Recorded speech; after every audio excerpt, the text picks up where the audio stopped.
नमस्कार। आज हम एक ऐसी कहानी पर बात करने वाले हैं जो सच में रोंगटे खड़े कर सकती है। इसका नाम है पहाड़ी गांव की लड़कियों का श्राप। तो ये कहानी जो है ये एक पर्सनल एक्सपीरियंस से आई है। एक शख्स का अनुभव है जो एक सुनसान पहाड़ी गांव के पास से गुजरा और भाई कुछ बहुत ही अजीब डरावना महसूस किया उसने। तो आज हम सिर्फ कहानी सुनाएंगे नहीं बल्कि इसके तह तक जाने की कोशिश करेंगे। वो माहौल कैसा था, उस आदमी ने क्या देखा, क्या महसूस किया और वो कौन सा डर है जो कहानी के बाद भी मन में रह जाता है। क्या ये बस एक भूत की कहानी है या कुछ और भी है इसमें? शुरुआत ही देखिए। कहानीकार कहता है रात के करीब 11:30 बज रहे थे। सोचिए, सुनसान पहाड़ी रास्ता, घना जंगल, अंधेरा ऐसा कि क्या पता हाथ को हाथ ना सूझे। और फिर वो अजीब सी नमी का जिक्र, जैसे कोई सांस लेके मेरे चेहरे पर छोड़ रहा हूँ। ये सिर्फ मौसम तो नहीं लगता ना? नहीं, बिल्कुल नहीं। ये अकेलापन और अनजाने का डर, ये पहली दस्तक है। बिल्कुल सही कहा। ये शुरुआती माहौल ही कहानी की पूरी बुनियाद रखता है। अंधेरा, सुनसान जगह और वो अजीब सी एहसास होने वाली नमी, ये सब हमारे अंदर का जो एक पुराना डर होता है ना, उसे जगाते हैं। इंसान हमेशा से ही थोड़ी अनजानी जगहों से, अकेलेपन से घबराता है और ऐसी कहानियां, चाहे वो लोक कथा हो या ऐसे पर्सनल अनुभव, वो इसी घबराहट को पकड़ लेती हैं। यहाँ डर सिर्फ बाहर का नहीं है, वो अंदर से भी महसूस हो रहा है। और इसी माहौल में वो बात भी गूंज रही है जो कहानीकार ने सुन रखी थी कि भाई उस गांव में बाहर वालों का रुकना मना है। हाँ? और वहाँ 3 खूबसूरत लड़कियां हैं जिनसे जुड़ा कोई खतरा है। जो उनके जादू में फंस गया वो कभी वापस नहीं आया। ये बातें सिर्फ अफवाह जैसी नहीं लगती, ऐसा लगता है जैसे कोई गहरी चेतावनी हो उस जगह के इतिहास से जुड़ी हुई। ये लोक कथाओं का एक बहुत ही क्लासिक एलिमेंट है, वर्जित स्थान या मनाही। ऐसी चेतावनियां अक्सर किसी पुरानी दुखद घटना या खतरे से जुड़ी होती हैं, जिन्हें लोग कहानियों के जरिए आगे बढ़ाते हैं ताकि दूसरे लोग उस जगह से या उस काम से बचें। और यहाँ ये खूबसूरती और खतरे का कॉम्बिनेशन, खूबसूरत लेकिन खतरनाक लड़कियां, ये भी ध्यान खींचता है। ये विरोधाभास जो है, ये हमेशा से इंसान को डराता भी है और खींचता भी है अपनी तरफ। खूबसूरती यहाँ एक तरह का छलावा है, चारा है। और फिर वही होता है जिसका डर था। गांव पास आता है और बाइक बंद अचानक। हाँ। और वो खामोशी, कहानीकार कहता है इतनी गहरी कि अपनी सांसें भी शोर जैसी लगें। ऐसे सन्नाटे में तो हर छोटी आवाज भी बहुत बड़ी लगती है। और तभी वो आवाज, चूड़ी की हल्की सी खनक, अपने आप में आवाज डरावनी नहीं है, पर उस माहौल में जंप स्केयर नहीं कह सकते, ये उससे ज्यादा बारीक चीज है। ये एक तनाव पैदा करता है उम्मीद और डर के बीच का। कौन हो सकता है इतनी रात को इस वीरान जगह पर? चूड़ियों की आवाज वैसे तो जिंदगी से, स्त्रीत्व से जुड़ी होती है, पर यहाँ वो एक अनजाने और शायद आने वाले खतरे का सिग्नल बन जाती है। कहानीकार मुड़कर देखता है और वहां वो पहली लड़की खड़ी है। सफेद सलवार, लंबे काले बाल, चांद जैसा चेहरा। वर्णन तो ऐसा है कि कोई भी देख के मोहित हो जाए। लेकिन फिर ध्यान जाता है आंखों पर, बिल्कुल खाली, जैसे उनमें कोई आत्मा ही ना हो। ये वो पॉइंट है जहां खूबसूरती एकदम से खौफ में बदल जाती है। हाँ। ये वो अनकैनी वैली जैसा इफेक्ट है शायद।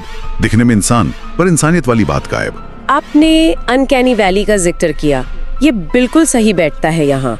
जब कोई चीज इंसान जैसी दिखती है पर उसमें कुछ छोटी मोटी गड़बड़ या कमी होती है, जैसे यहाँ ये खाली आंखें, तो हमारा दिमाग उसे एक खतरे की तरह देखता है।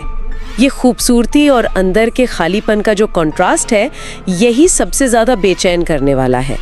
ये सिर्फ भूत होने का इशारा नहीं है, बल्कि शायद किसी गहरे इमोशनल या रूहानी चोट का भी निशान है। और फिर उसका वो अजीब सा स्वागत। हाँ, वो तो सच में दिल दहला देता है। आ गए, हम तुम्हारा ही इंतजार कर रही थी। इसमें कोई गर्मजोशी नहीं, बल्कि एक अजीब सी निश्चितता है, जैसे सब पहले से पता हो, सब तय हो। हाँ, जाल में फंसने जैसा। बिल्कुल। ये स्वागत नहीं, ये तो एक तरह से कब्जा करने जैसा लगता है। और यहीं से कहानी अलौकिक दुनिया में और गहराई तक जाती है।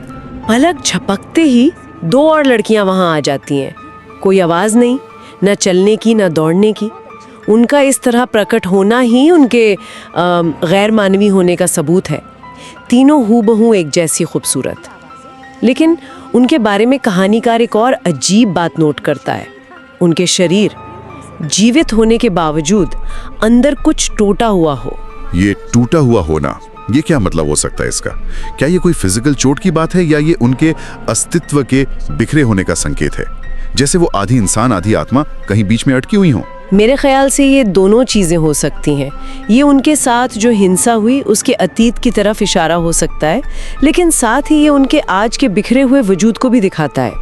वो पूरी तरह जीवित नहीं है, पर पूरी तरह मृत भी नहीं, एक भयानक लिम्बो में फंसी हुई।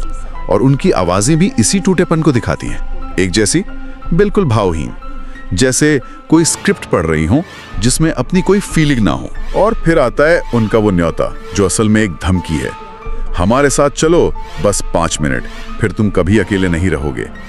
ये अकेलापन दूर करने का वादा, किस तरह के साथ का वादा है ये? कभी अकेले नहीं रहोगे वाली बात में तो एक अंतहीन कैद का इशारा छुपा हुआ लगता है। बिल्कुल, ये लोक कथाओं में जो शैतानी सौदे होते हैं ना, वैसा ही कुछ है। मदद या साथ का ऑफर जिसकी कीमत बहुत ज्यादा होती है। यहाँ अकेलापन दूर होना असल में अपनी पहचान, अपनी आजादी खो देने का डर पैदा करता है। वो 5 मिनट शायद हमेशा के लिए उन्हीं की तरफ फंस जाने का टाइम हो।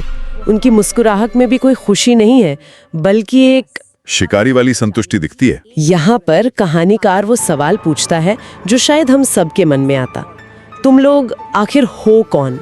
और यहीं से उनके भयानक पास्ट का खुलासा होता है। तीनों के चेहरे पर एक साथ मुस्कान फैलती है जो अब पहले से ज्यादा डरावनी लगती है। हाँ, ये कहानी का इमोशनल कोर है। वो बताती हैं कि वो इसी गांव की लड़कियां थीं, उन्हें प्यार में धोखा मिला और फिर उन्हें जिंदा जला दिया गया। ये सिर्फ भूत बनने की कहानी नहीं है, ये बहुत बड़े विश्वासघात और वहशीपन की कहानी है। ये बताता है कि उनका जो आज का रूप है वो उनके अतीत के दर्द और गुस्से से बना है। ये लम्हा उनके खालीपन को एक वजह दे देता है। और इसी खुलासे के साथ उनकी आंखों में वो भयानक बदलाव आता है। खालीपन की जगह एक शैतानी लाल चमक आ जाती है। वो अब सिर्फ बेचारी पीड़ित नहीं हैं, अब वो बदले की आग में जल रही हैं। हाँ, वो अब प्रतिशोध की मूर्तियां बन चुकी हैं। उनका दर्द अब नफरत बन गया है। ये बदलाव कितना डरावना है। हाँ, ये बदलाव बहुत जरूरी है कहानी में। ये दिखाता है कि कैसे कोई गहरा सदमा और नाइंसाफी किसी को बदल सकती है, यहाँ तक कि मरने के बाद भी। वो अब सिर्फ अपने कातलों से बदला नहीं लेना चाहती। उनका वो कहना अब हर नया आदमी हमारा होता है, ये दिखाता है कि उनका गुस्सा अंधा हो चुका है। हर बाहर वाला आदमी उनके लिए उस धोखे का प्रतीक बन गया है। ये एक दुखद साइकिल है जहाँ पीड़ित ही अत्याचारी बन जाता है और नाइंसाफी चलती रहती है। क्या ये भी सोच सकते हैं कि ये कहानी सिर्फ उस एक आदमी के डर के बारे में नहीं, बल्कि शायद उस गांव के कलेक्टिव गिल्ट या किसी दबे हुए सच के बारे में है, जिसे ये लड़कियां अब सामने ला रही हैं? ये एक बहुत ज़रूरी पॉइंट है।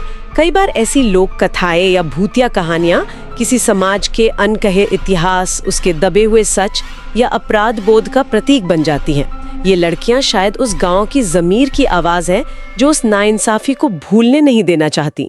उनका होना ही अपने आप में एक लगातार चेतावनी है। और फिर कहानीकार को उनके अलौकिक होने का आखिरी पक्का सबूत मिलता है। उनके पैर जमीन पर नहीं पड़ रहे थे, वो तैर रही थीं, धीरे धीरे उसकी तरफ बढ़ रही थीं। ये सीन, ये तो किसी बुरे सपने जैसा है। हिलना डुलना पर जमीन को छुए बिना ये प्रकृति के नियमों के बिल्कुल खिलाफ है और डर को एकदम पीक पर ले जाता है। तैरना या एक अजीब सा कॉम्बिनेशन है, जैसे वो हिल भी नहीं रही और लगातार पीछा भी कर रही है। सही कहा। ये सीन उनकी दूसरी दुनिया वाली प्रकृति को पूरी तरह से कंफर्म कर देता है। वो अब इस दुनिया के नियमों से बंधी नहीं है। उनका तैरना शायद ये भी दिखाता है कि वो अब किसी ठोस सच्चाई से जुड़ी नहीं है। वो बस दर्द और बदले की एक अलग ही दुनिया में तैर रही हैं। इस पॉइंट पर कहानीकार का डरना तो लाजमी है। और तभी जैसे किसी फिल्म में होता है ना, एक चमत्कार सा होता है, बाइक एक ही किक में स्टार्ट हो जाती है, भागने का एक मौका। हाँ, उम्मीद की एक किरण। उस घने अंधेरे में एक छोटी सी उम्मीद। लेकिन कहानी इतनी आसानी से कहाँ पीछा छोड़ती है। कहानीकार पूरी रफ्तार से भागता है, पीछे मुड़कर देखने की हिम्मत भी नहीं कर पाता। और जब आखिरकार वो हिम्मत करके देखता है तो वो तीनों लड़कियां अब भी वहीं खड़ी हैं, उसी दूरी पर, ना पास आई ना दूर गई, बस खड़ी मुस्कुरा रही हैं। ये फिजिकल पीछा नहीं है, ये शायद उससे ज्यादा गहरा एक साइकोलॉजिकल पीछा है। ये बात मुझे सबसे ज्यादा परेशान करती है, उनका उसी दूरी पर बने रहना। ये क्या दिखाता है? कि वो चाहें तो उसे एक पल में पकड़ सकती हैं पर अभी नहीं पकड़ रही, या ये कि वो अब उसके दिमाग का हिस्सा बन गई हैं जिससे वो चाहकर भी भाग नहीं सकता। ये व्याख्या पर निर्भर करता है और यही चीज इसे और ज्यादा डरावना बनाती है। हो सकता है ये उनकी ताकत का दिखावा हो, हम तुम्हें जाने दे रहे हैं पर हमारी मर्जी से, या ये भी हो सकता है जैसा आपने कहा कि ये अनुभव अब उसके जहन पर छप चुका है। वो फिजिकली दूर जा सकता है पर मेंटली वो अब भी वहीं फंसा है, उन मुस्कुराते चेहरों के साथ और उनकी वो गूंजती हुई आवाज। 5 मिनट तो रुक जाते, अगली बार तुम बच नहीं पाओगे। ये भविष्य के लिए एक खुली धमकी है। ये कहानी को एक अनिश्चित अंत देता है। क्या अगली बार आएगा? क्या वो दोबारा उस रास्ते पर जाएगा? ये सवाल कहानीकार के साथ साथ सुनने वाले के मन में भी अटक जाते हैं। बिल्कुल, कहानी का अंत शायद सबसे ज्यादा असरदार इसलिए है क्योंकि वो कोई जवाब नहीं देता, कोई क्लोजर नहीं देता। डर खत्म नहीं होता बल्कि वो परमानेंट हो जाता है। कहानीकार बताता है कि वो आज भी शांत रातों में कभी कभी हवा में चूड़ियों की खनक सुनता है। उसे लगता है कि वो लड़कियां अब भी उसके आसपास है। ये डर अब बाहर का नहीं रहा, ये पूरी तरह से अंदरूनी बन चुका है। ये कुछ पोस्ट ट्रॉमेटिक स्ट्रेस जैसा है, जहां अनुभव खत्म होने के बाद भी उसका असर बना रहता है। तो अगर हम इस पूरी चर्चा को समेटें तो ये कहानी सिर्फ एक भूत से मिलने की कहानी नहीं है। इसमें कई परतें हैं। शुरुआत होती है एक गहरे मनोवैज्ञानिक डर से, अकेलापन, अंधेरा, अनजाना। फिर आता है वो खूबसूरती और खतरे का जानलेवा मेल। कहानी के दिल में है विश्वासघात और वहशी हिंसा का एक दुखद अतीत, और अंत में बचता है एक स्थायी मनोवैज्ञानिक डर, एक अनसुलझा सवाल। हाँ, और इस कहानी में जो चीजें सबसे ज्यादा असर छोड़ती हैं वो शायद वही हैं जो लॉजिक से परे हैं। वो खाली आंखें, हवा में तैरना, भागने पर भी दूरी का कम न होना, ये एलिमेंट्स कहानी को हकीकत से उठाकर एक बुरे सपने के दायरे में ले जाते हैं। ये सिर्फ डर नहीं जगाते बल्कि एक गहरी बेचैनी और अस्थिरता का एहसास कराते हैं। और अगर हम इसके गहरे थीम्स पर बात करें, विश्वासघात, बदला, अतृप्त आत्माएं, ये सिर्फ कहानी के प्लॉट पॉइंट्स नहीं है, ये तो इंसानी तजुर्बे के हिस्से हैं। निश्चित रूप से ये कहानी दिखाती है कि कैसे नाइंसाफी और दर्द की कहानियां सिर्फ इतिहास बनकर नहीं रह जाती, बल्कि वो लोक कथाओं, चेतावनियों और कभी-कभी ऐसे भयानक अनुभवों के रूप में जिंदा रहती हैं। वो लड़कियां सिर्फ भूत नहीं हैं, वो शायद उस दर्द और गुस्से का प्रतीक है जिसे समाज अक्सर दबा देना चाहता है या भूल जाना चाहता है। उनका बदला, चाहे कितना भी अंधा क्यों न हो, उस असल नाइंसाफी की तरफ उंगली जरूर उठाता है। डर के मनोविज्ञान के लिहाज से भी ये कहानी बहुत कुछ कहती है। अकेलेपन का डर, अनजाने का डर, और सबसे बढ़कर एक बुरे अनुभव का कभी पीछा ना छोड़ने वाला असर। ये कहानी हमें याद दिलाती है कि कुछ डर सिर्फ बाहरी नहीं होते, वो हमारे अंदर घर कर जाते हैं। और कहानी का अंत खुला छोड़कर ये हमें उसी अनिश्चितता के साथ छोड़ देती है जो डर का एक मुख्य कारण होता है। क्या वो लड़कियां सच में अब भी आसपास हैं? क्या वो अगली बार बच पाएगा? ये सवाल कहानी को हमारे दिमाग में जिंदा रखते हैं। कहानी खत्म हो जाती है पर डर का एहसास बना रहता है। ये वाकई एक गहरी और परेशान करने वाली कहानी है, और यहीं हम अपने सुनने वालों के लिए एक सवाल छोड़ना चाहेंगे। इस कहानी में न्याय और प्रतिशोध के बीच की जो रेखा है वो बहुत धुंधली सी लगती है। दर्द से जन्मा बदला क्या कभी सुकून दे सकता है, या वो सिर्फ और दर्द ही पैदा करता है? और क्या होता अगर कहानीकार उन 5 मिनट के लिए रुक जाता? क्या वो भी उन्हीं की तरह हो जाता, या कहानी कुछ और मोड़ लेती? या शायद ये सोचने लायक है कि इस तरह के अनुभव सुनने के बाद एकांत और चुप्पी के बारे में हमारे अपने विचार कैसे बदल सकते हैं।